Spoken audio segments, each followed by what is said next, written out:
Jonathan Jones alongside Douzable, alongside the Carolina Panthers head coach, Dave Canales. And, Dave, I'm going to start with this. We sat with you here, let's call it 365 days ago. You're wide-eyed and bushy-tailed, first-time head coach. Now here you are, grizzled veteran head coach of 1 year.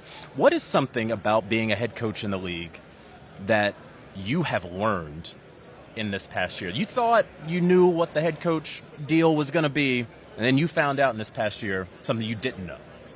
I think it's the head coach's connection to every part of your building.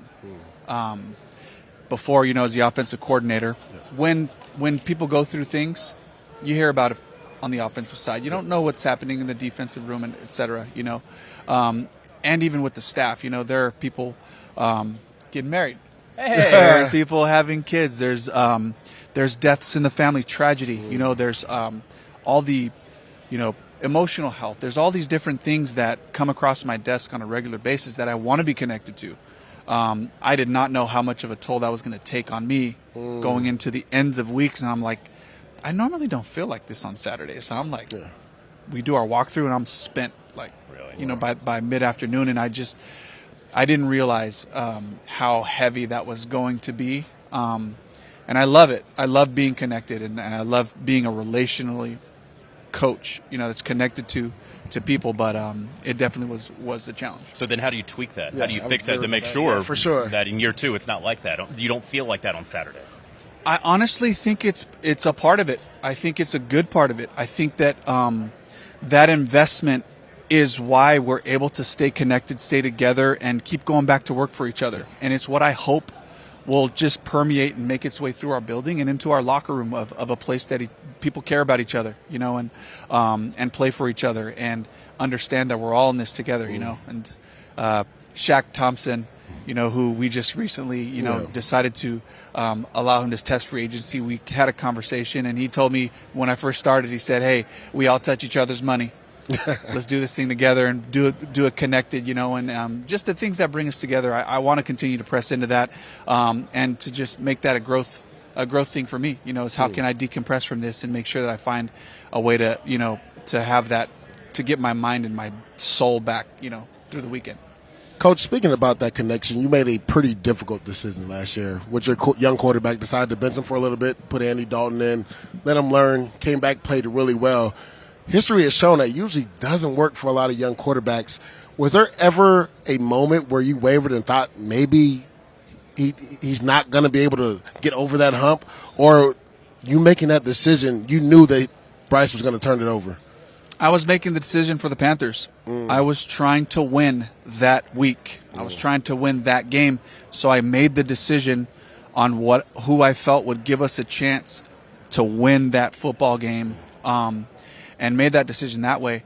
Bryce took it from there. And that's the thing is that people have said, hey, I think this was a great decision, et cetera. And I was like, look, when Bryce got back out there, he took the decision out of my hands. It was a different feel. There was a different level of confidence. There was a different energy. Even we didn't win the Broncos game. We went down, scored the opening drive. He never stopped leading that entire time.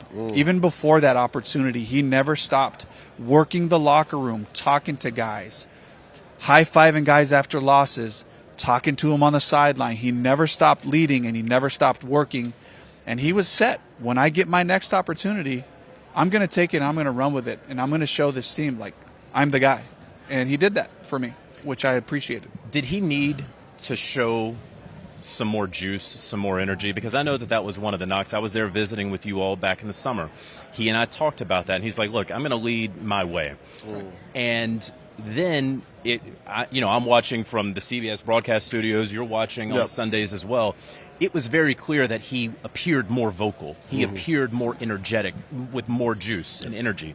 Did he have to learn that, or did the circumstances arrange it for him to learn that? I think that was just all Bryce just taking it and really showing everybody, showing me, showing our team who he was. This is who I am. This is how I'm going to do it. And I think the stakes raise, and he's like, he does well when the stakes are higher. And I've seen that throughout his career, and certainly last year, game on the line, loves it. totally comfortable with the game on the line. And in that situation right there, he knows, like, this is my opportunity, you know. And he didn't let that affect him. It elevated his game. It elevated his intentionality. And he just kept pushing it all the way through the end of the season. Yeah. So my high hope is that we just pick up in the off season and he goes right back into leadership mode and continues to take us where we want to go. Coach, I know you said it was a multitude of things. Bryce Pickett took it up and ran with it. What was one specific thing you saw after the benching, growth-wise, that you saw from him specifically? I think I kind of laid it out. He kept leading, and he just kept attacking every day, working on his game, working on his team every day. And he was consistent. It was the consistency of his work that just prepared him for the next opportunity. And then once he had those games to kind of stack together, he just kept taking steps, you know, and was open, you know, the whole time, and curious about all the things, you know. What are the Carolina Panthers looking for out of the scouting combine? Because this is a group you came into last year. You knew that you were going to have your lumps, that there needed to be some more talent in a couple of places. Where all are you guys focused here at the combine? We got to stop the run. I don't think it's a secret. I think everybody knows that was kind of our Achilles heel. And so we have to make sure that we take care of things up front, you know, and for me, football is always going to be about up front. You know, it's going to be offensive line and defensive line, and the outside linebackers to sit along it, you know, and so that's a real approach for us, you know. At the same time, we can't be passing up great players, you know, with our current situation. We know we have a lot of different positions and areas that we can improve. And so we have to be open to making those moves, you know, but it's about finding those tough players, finding the guys that fit our play style, that play with great energy, with great effort, with great enthusiasm, you know, and really doing our homework. And this is a great opportunity for us to just see these guys in person, listen to them talk, and let them show us who they are. Well, this is definitely the drive for defensive linemen, Coach. And you were speaking about stopping the run. You have one of the best defensive tackles in football that stops the run, but he got hurt early in the year, right. Derek Brown. What's his status? How's his rehab going? I know he's a major part of what you want to do in the future on defense. He looks great.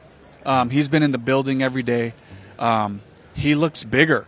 Okay. He looks stronger. Kind of asked him, like, what are you doing different? He was like, Coach, I'm not going to lie. I've never been this strong in my life. And I was like, that's saying a lot. I was going to say, because he's freakishly strong. Yeah. So, you know, so he's just, but he's excited. He's chomping at the bit. I mean, the whole season, he's just, when he was on the sideline, he's sitting there swaying. I can see him rocking back and forth. Like, it pained him to see that. So sure. I can see the hunger for him to get back out there with his teammates and do this. On the other side, offensively, I'm curious, Dave, you're from California, right? Yep. Xavier Legette is from somewhere in South Carolina that I am a North Carolinian. Mullins, South Carolina. Are there some times where you hear Xavier talking and you're like, hold on, I need you to say that one more time? No, because of the context of the questions. We're asking about Panthers football, and he says it in his own way. I know what he's saying. But if we're outside of the context of football, yeah, it could get a little rough. You know? Now, Coach, I believe he brought in a Tupperware of raccoon one time. Did you ever try this delicacy? Did he ask you to try any raccoon, or would you ever try any? I would, but I did not.